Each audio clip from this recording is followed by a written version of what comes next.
주제로 월요일부터 계속 보아왔습니다. 주여 은혜를 베푸소서. 이런 문구가 있는 시편의 말씀들을 쭉 뽑아서 말씀을 나누었습니다. 지금까지 오늘 새벽까지 저희들은 다윗의 시를 보았습니다. 다윗은 자기가 병들어 막 죽음까지 생각할 정도로 고통스러울 때 주여 은혜를 베푸소서라고 이렇게 기도했습니다. 그를 미워하는 원수들이 그를 죽이려고 할 때도 주여 내게 은혜를 베푸소서라고 그렇게 기도했습니다. 수많은 사람들이 그를 조롱하고 그를 멸시하고 그를 죽이려고 해도 그들 앞에서 늘 구한 것은 주여 내게 은혜를 베푸소서. 그에게 먼저 필요한 것은 병 고치는 것도 편안한 삶도 그의 모든 환경이 변하는 것 이전에 그가 원했던 것은 은혜를 구했습니다. 오늘 우리가 이 코로나 시대를 살아가면서 우리에게 가장 필요한 것이 바로 하나님의 은혜입니다. 그래서 우리가 기도할 때 기도가 막히고 뭘 기도할지 모르면 이 기도를 하세요. 주여 내게 은혜를 베풀어 주세요. 내게 은혜를 베풀어 주세요. 그러면 그 은혜가 점점 성장해 가는 거예요. 이 한 주간 저희들이 수험생을 위해서도 기도했는데 주여 우리 수험생들에게 은혜를 베풀어 주세요. 우리 황금의 날을 앞두고 우리 전도 대상자 VIP들을 위해서 기도할 때에도 주여 우리 전도 대상자 저들에게 은혜를 베풀어 주세요. 그래야지 저들이 예수 믿지 그냥은 예수 믿을 수 없습니다. 이 코로나 시대 우리 황금교회를 놓고도 주여 우리 황금교회에 은혜를 베풀어 주세요. 이 교회 교육부서에 은혜를 베풀어 주시고 우리 장년부에 은혜를 베풀어 주시고 또 질병으로 많은 분들이 힘들어하고 수술받고 또 수술을 기다리고 있고 또 회복 중에 있는 그 많은 분들에게 하나님 저들에게 은혜를 베풀어 주옵소서. 오늘도 믿음으로 기도하러 나온 우리 한 사람 한 사람 모든 우리 성도들에게 주여 은혜를 베풀어 주옵소서. 할렐루야. 한번 따라해 봅시다. 주여 은혜를 베푸소서. 이거밖에 없는 것 같습니다. 성도의 삶을 지탱할 수 있는 힘은 하나님의 은혜입니다. 하나님의 은혜가 없는 사람은 성도일 수가 없습니다. 하나님의 은혜가 없는 예배는 예배가 되지 않습니다. 하나님의 은혜가 부어지지 않은 찬양은 진정한 찬양이 아닙니다. 그러기에 내가 은혜가 필요한 거예요. 그래서 성도는 노래하는 사람이 되어야 합니다. 시편은 전부 노래잖아요. 이 시이기만 한 것이 아니라 이건 다 노래예요. 노래. 우리가 요즘 복음송을 부르고 찬송을 부르는 것처럼 과거에 이스라엘 사람들은 시편은 노래책이었어요. 그래서 이 노래는 시간과 장소와 환경과 여건에 관계없이 노래합니다. 우리도 노래하잖아요. 특별히 성도는 더더욱 그래요. 힘들어도 병원에 누워서도 노래합니다. 아파도 노래하지요. 슬퍼도 노래하지요. 심지어 죽어 장례식을 하면서도 우리는 노래하는 사람입니다. 상황과 환경이 우리의 운명을 결정하는 것이 아니라 내 믿음이 내 운명을 결정한다는 것을 우리는 이 시편을 통해서 알 수 있습니다. 그래요. 그 상황과 환경은 죽을 환경이고 망할 환경이고 끝난 환경이지만 그가 거기서 믿음을 붙잡을 때에 그 믿음이 그 환경을 그 운명을 결정해 갔습니다. 오늘 여러분이 기도하고 여러분이 믿음으로 찬양할 때에 여러분의 운명은 믿음이 결정한다는 것을 믿으시기를 바랍니다. 이게 우리의 믿음이에요. 오늘 우리가 이제 마지막으로 123편 말씀을 보는데 이 123편의 배경은 이방 민족들에게 멸시와 조소를 당하면서 쓴 시입니다. 오만 이방 민족들이 이스라엘을 조롱하고 멸시합니다. 정확한 시점은 잘 모릅니다. 어느 상황에서 썼는지도 잘 모릅니다. 그래서 학자들이 유추하기는 한 세 가지 정도로 유추를 하는데, 첫째는 바벨론 포로지에 가서 이스라엘 백성들이 포로 생활할 때에 이방 민족들을, 바벨론 사람들이 그 이스라엘 사람들을 조롱하고 멸시하고, 너희들이 하나님을 섬긴다고, 너희들의 하나님이 전능하신 하나님이라고, 너희들의 하나님이 너희들을 지켜준다고, 그 하나님이 어디 있느냐? 그 하나님이 어디 있느냐?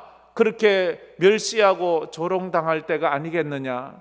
혹은 또 이 히스기야 왕 때에 아수르 사네립이 쳐들어와서 사네립이 그 이스라엘이 믿는 만군의 여호와 하나님을 조롱하고 저주하면서 너희 하나님이 어디 있느냐, 너희 하나님은 내게 싸워서 내가 내 왼팔로 싸워도 이긴다, 너희 하나님이 어디 있느냐 조롱할 때에 히스기야 왕이 울잖아요. 하나님, 저놈이 하는 말을 들어보세요.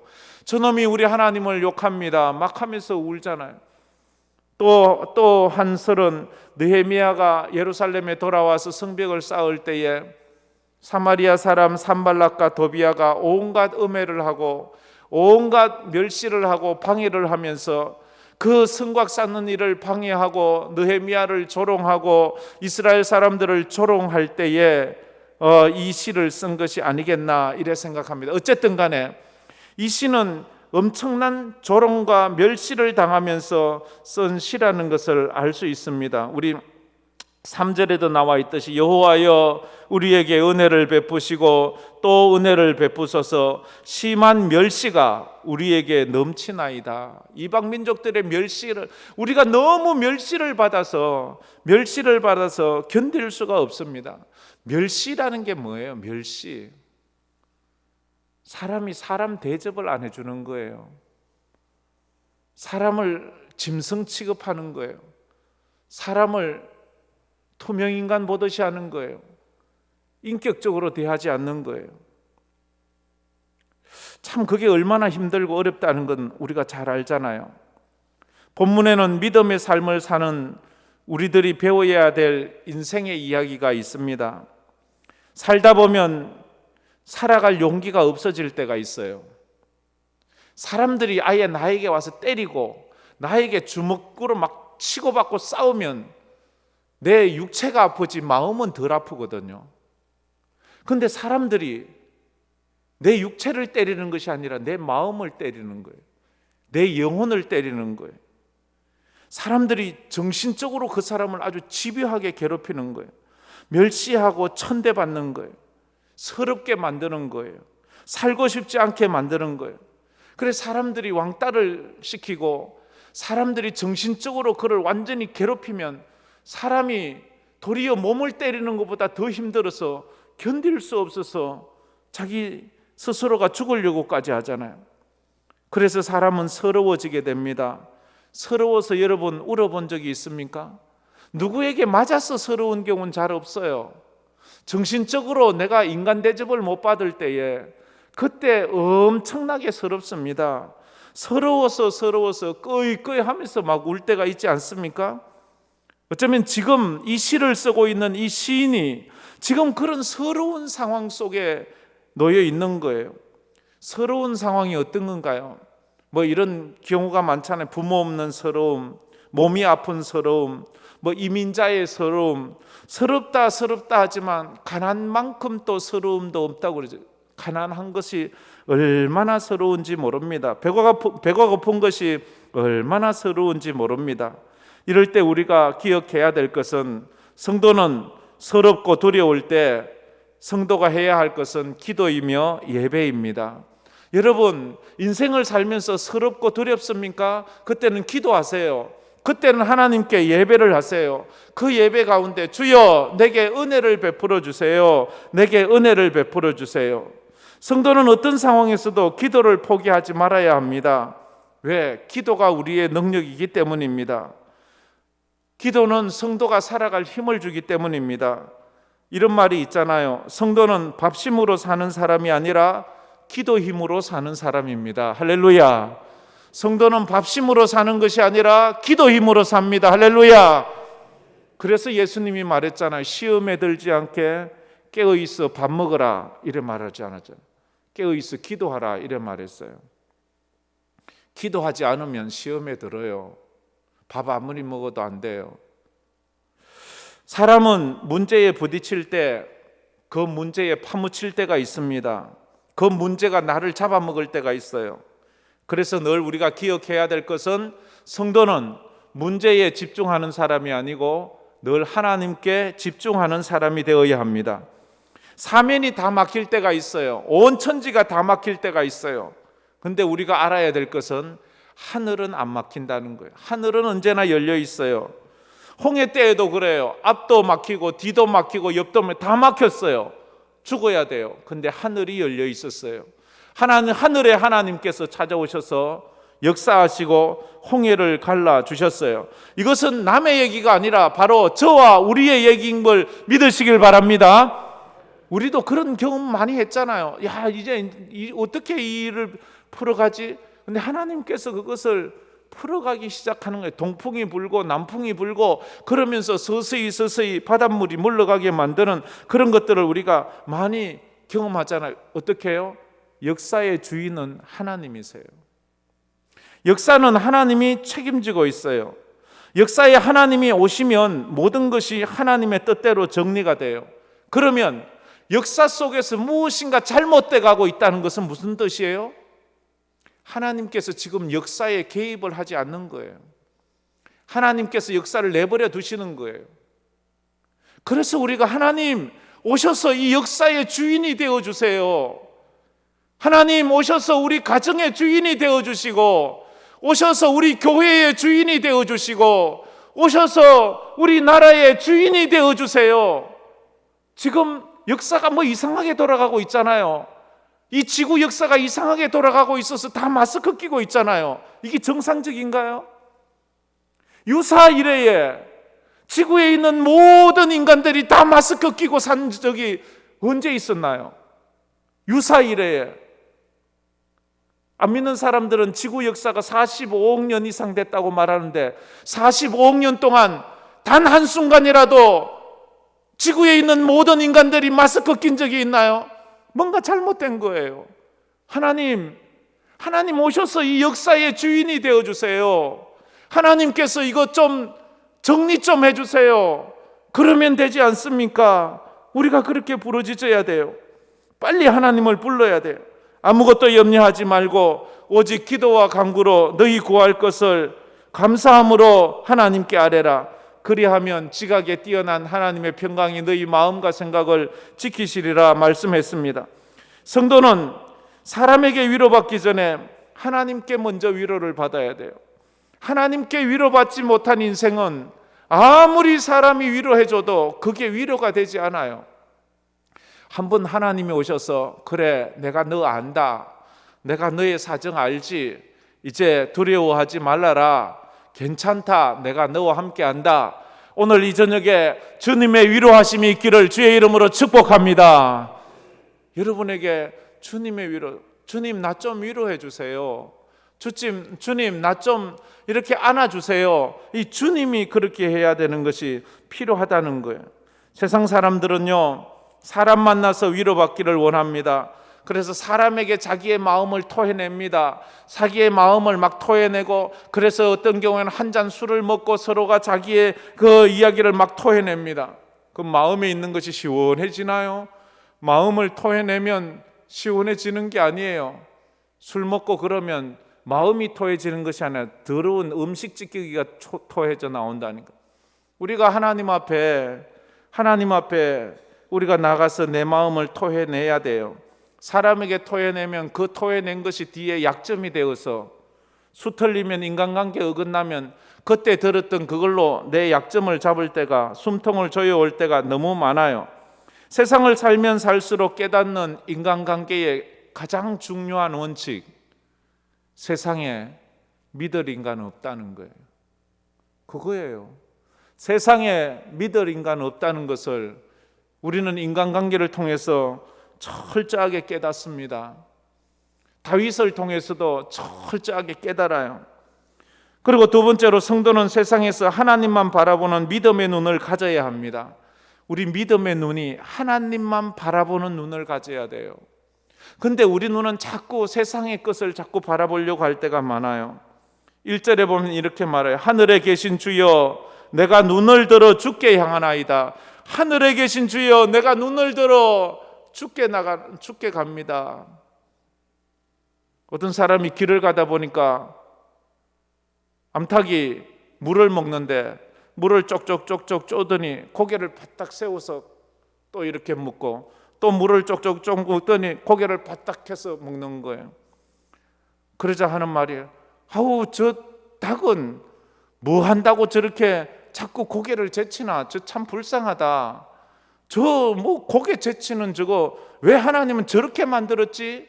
라고 말했어요. 그러자 옆에 있는 사람이 하는 말이, 아니야, 닭을 보세요. 닭이 물을 먹으면서 하늘을 보며 감사하다 하잖아요. 이렇게 말하는 거예요. 사람이요, 그 눈을 어떻게 보느냐에 따라서 그 시각이 달라지는 거예요. 성전에 올라오는 성도들은 무엇보다도 하나님의 은혜를 구하는 눈을 가지고 있어야 돼요. 눈은 마음의 창이잖아요. 그 사람의 눈을 가만히 보면 그 사람의 성격을 알 수 있대요. 그래서 그 눈을 보면 교만한 눈이 있고요, 온유한 눈이 있고, 선한 눈이 있고, 악한 눈이 있고, 그렇대요. 그래서 그 눈이 참 중요해요. 그래서 관상을 보는 사람들이 가장 중요하게 보는 것이 얼굴 중에서 눈도 중요하대요. 그 눈이 살아있는 눈이냐, 그 눈, 여러분의 지금 눈은 무엇을 보고 있습니까? 무엇을 사모하고 있습니까? 하나님을 보고 있습니까? 하나님을 갈망하고 있습니까? 세상에 취해 있습니까? 사람을 보고 있습니까? 돈을 보고 있습니까? 무엇을 보고 있습니까? 십자가를 보고 있습니까? 그 십자가에 예수님이 선명하게 보이십니까? 우리 눈이, 그런데 우리가 예배당에 와도 예수님이 안 보여요. 예수님이 느껴지지 않아요. 우리의 눈을 열게 해달라고 기도해야 돼요. 성도는 눈을 들어 하늘에 계신 주님을 보는데 어떻게 보아야 됩니까? 2절에 이렇게 말하지요. 상전의 손을 바라보는 종들의 눈같이. 종들의 눈. 어떤 눈이요? 상전의 손을 바라보는, 또 하나에 있어요. 여주인의 손을 바라보는 여종의 눈같이. 여종의 눈은 뭐예요? 여주인의 손을 보는 거예요. 손. 그 손을 바라보는 눈같이 되어야 된다고 그렇게 말씀을 하고 있습니다. 여기서 눈은 상전, 주인이 내게 주는 메시지를 읽어내는 능력이에요. 그 당시 주인들은 저 문간에 있는 노예에게 손짓으로 물 가지고 와, 뭐 이제 집에 갈 준비해, 이제 너 어디 가서 뭐 해와, 이 손짓으로 다 수신호를 보냈대요. 멀리 있으니까. 그런데 주인이 이 손신호를 보내는데 그걸 안 보면 매를 맞는 거예요. 너 지금 뭐 보고 있어? 그래서 종들은 잔치 내 다른 거 안 보고 그것만 보는 거예요. 주인의 손만 보는 거예요. 나한테 무슨 사인을 보내나 안 보내나, 그게 눈이에요. 그 주인의 메시지를 읽어내는 눈이에요. 영안이 열려야 되는 거예요. 그리고 주인의 손은 뭐예요? 종들에게 보내는 신호를 주는 것이 손이에요. 손. 오늘 우리가 여기 와서 뭘 봐야 돼요? 사람 보지 마세요.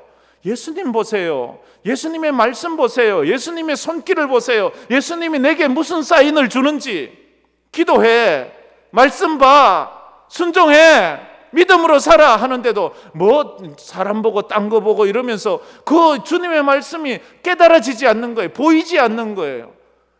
예수님, 하나님의 메시지를 보는 영안이 있어야 돼요. 영안이. 성도가 영안이 닫혀 있으면 주님의 사인을 보고도 해석을 못해요. 저 뭐라고 하는데 저게 무슨 뜻인지를 몰라요. 영안이 열려야 돼요. 영적인 생명이 있어요. 생명은 색깔 속에 섞여 있는 문자나 그림이나 도형을 볼 수 없잖아요. 이 시간에 하나님께서 우리에게 주시는 그 음성 메시지를 우리가 볼 수 있는 그런 영안이 있어야 돼요. 그래서 우리가 하나님만 바라보는 믿음의 눈이 있어야 된다는 거예요. 그런 은혜가 있기를 축복합니다. 세 번째로, 성도는 하나님의 손에서 은혜를 발견해야 돼요. 하나님의 손에서 은혜를 발견해야 돼요. 지금 종이 그 주인의 손을 바라보는 게 뭐예요? 메시지를 받기 위해서. 그래서 주인에게 메시지를 받고 그것에 순종하려고 그렇게 하는 것 아닙니까? 3절에 보면 여호와여 우리에게 은혜를 베푸시고 또 은혜를 베푸소서. 성도는 하나님의 손을 바라보는 이유가 하나님의 은혜를 받기 위해서 그래요. 하나님께서 은혜 베푸시는 것을 보기 위해서 그래요. 시인이 종의 눈빛으로 하나님께 드리는 기도가 바로 그거예요. 주여 은혜를 베푸소서, 내게 은혜를 베푸소서. 절박한 가운데 시인은 하나님께 애걸 하고 간청합니다. 긍휼을 베풀어 달라고 말합니다.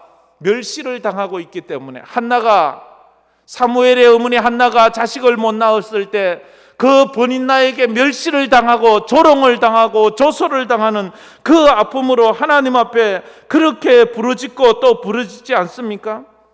아무도 내 마음 몰라주는 그 인생을 살다 보면 서럽습니다.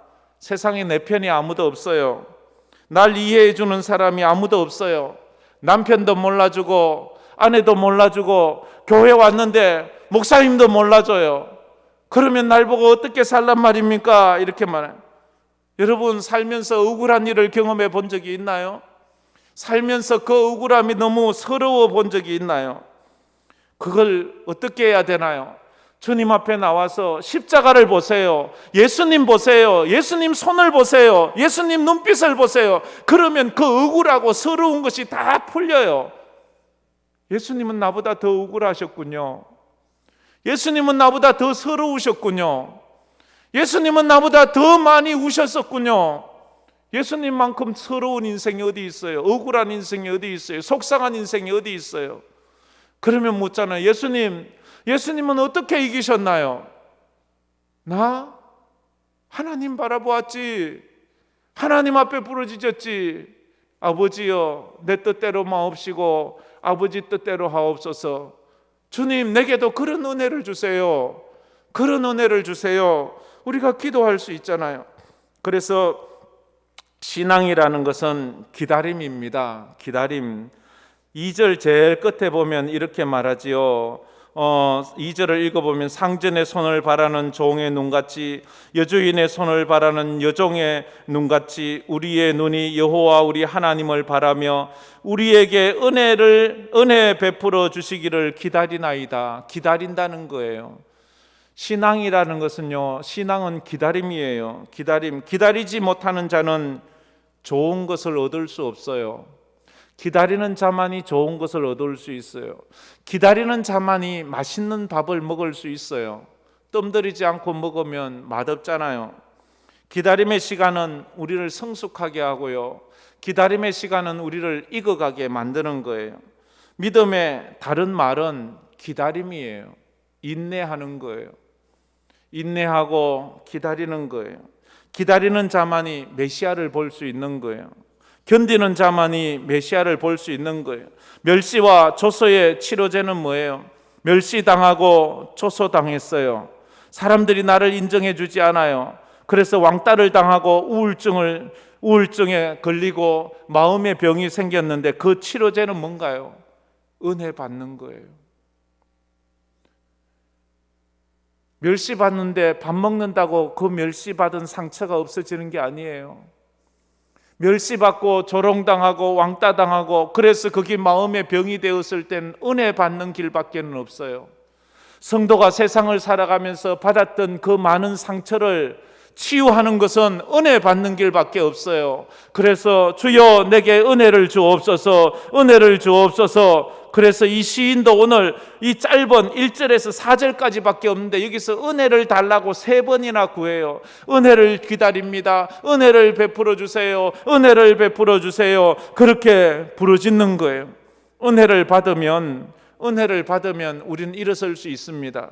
은혜 받지 못하면 사람이 멘탈이 약해져요.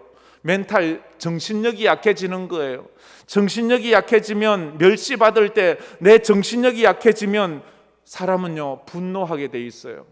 막 자기 절제를 못하고 분노해요. 그 분노가 극에 당하면 사람이 미쳐요. 그 분노가 극에 당하면 사람이 스스로 죽으려고 해요. 그래서 하나님 앞에 은혜를 받아야 되는 거예요. 하나님 은혜를 베풀어 주세요. 그런데 지금 이 시인이 가장 고통스러운 건 누구 때문이에요? 4절에 보면 마지막에 안일한 자의 조소와 교만한 자의 멸시가 우리 영혼에 넘치나이다. 그 영혼을 덮어쓰고 있는 게 안일한 자의 조소가 뭐예요? 비웃는 거잖아요. 비웃음. 사람들이요 나를 놓고 비웃으면요 그거 사람 진짜 죽을 맛이에요. 교만한 자들이 나를 멸시해요. 여기 말하는 안일한 자라는 뜻은요 무사태평한 자, 오만한 자라는 뜻이에요. 인생을 모르는 자가 안일한 자예요. 인생도 모르고 배고픔도 몰라요. 배고프다 이러면 라면 끓여 먹지 왜, 이렇게 말하는 사람은 인생을 모르는 사람이에요. 이들은 어려움 없이 살았기 때문에 남의 사정을 모르고 남을 쉽게 평가해요. 남을 배려해 주지도 않아요. 그래서 가난하다 이러면 네가 게을러서 그렇지 라고 말해요. 아프다 이러면 네 운동 안 해서 그렇지 라고 조소하고 비웃는 거예요. 무시하고 경멸해요. 교만한 자라는 뜻은 하나님을 의지하지 않는다는 뜻이에요. 자신의 재물과 자신의 권력을 의지하는 사람, 교만한 자는 하나님을 의지하지 않기 때문에 갑질하는 사람이에요. 요즘 갑질 문화가 많잖아요. 그래서 얼마나 많은 사람이 갑질, 누군가에게 갑질을 한번 당하면요 인생 살고 싶지 않아요. 돈 좀 있다고, 권력 좀 있다고 사람을 개무시하고 두들겨 패고 온갖 모멸감을 주고 거기에 한번 내가 당사자라고 생각하면요 살고 싶지가 않아요. 내가 힘이 없다고 아무 잘못 없는데 꿇어, 그리고 지어받고, 그래 보세요 와서 침 뱉고 그러면 그거 못 사는 거예요. 그런데 이 교만한 자들은 그런 자들이라는 거예요. 자신보다 못한 사람을 멸시하고 강한 자는 수단 방법을 가리지 않고 무너뜨리려고 하는. 그런데 시인은 지금 이 두 부류의 사람에 의해서 정신적, 육체적 고통을 당하고 갑질을 당하고 있는 거예요. 이때 시인은 주의 손을 바라보는 종처럼, 여주인의 손을 바라보는 여종처럼 주님을 바라보면서 주님께 은혜를 구하고 있어요. 주여 내게 은혜를 주옵소서, 내게 은혜를 주옵소서. 은혜 없이는 못 삽니다. 은혜 없이는 못 삽니다. 오늘 123편의 표제어는 성전에 올라가는 노래라는 그런 표제가 붙어 있어요. 물론 20편부터 계속해서 성전에 올라가는 노래라는 표제가 붙어 있어요. 성전에 올라가면서, 사랑하는 성도들이 성전에 올라가면서 세상에서 당했던 모든 멸시와 조롱과 온갖 수치심을 가지고 주님께 올라가면서 주여 내가 이렇게 세상에서 멸시를 당하고 이렇게 세상에서 조롱을 당하고 있습니다. 주여 내게 은혜를 베풀어 주세요. 세상은 나를 조롱하지만 주여 나를 불쌍히 여겨주세요. 그러면서 우리가 주님을 바라보면, 십자가의 주님을 만나면 그때야 알아요. 우리 주님이 얼마나 조롱을 당하셨어요.